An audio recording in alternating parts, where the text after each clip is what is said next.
Այն սոմատոտրոպ հորմոնն է պակաս տվյալ հիվանդի մոտ, որը չի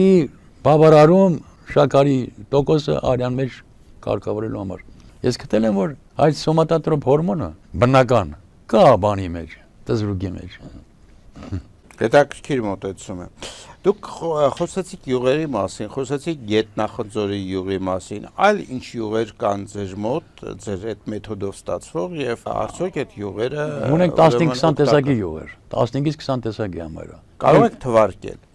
Պետք է որ թվարկել, թե։ Ես չգիտեմ, եթե դրանք կարևոր են մեր հերոստատողներին։ Ուրեմն կա եւ Գետնախնձորի յուղ, կա նաեւ Ամառանտի յուղ, դուք Ամառանտի յուղ, Անթարամսաղիկի յուղ, Խնկի յուղ, Մեխակի յուղ եւ այլ, շատ 15 տեսակից 20 տեսակի ունեմ ես։ Եվ դրանց տարբեր պրոպորցիաներով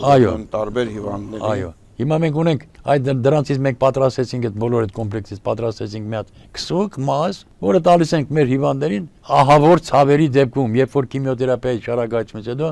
մենք ունենում ենք ոսկրային մետաստազ, որովհետեւ ցավազրգոներ չօգտագործենք, հզոր ցավազրգոներ չօգտագործենք, քսվում է ոսկրային համակարգին։ Կարող է օրը 5 անգամ քսենք, օրը 6 անգամ, մինչև կարողանանք այդ ոսկրային հյուսվածքները նորմալացնենք։ Ցավազրգողից ոչ միայն ցավազրկման մասին է խոսքը, այլև բուժման։ Այո։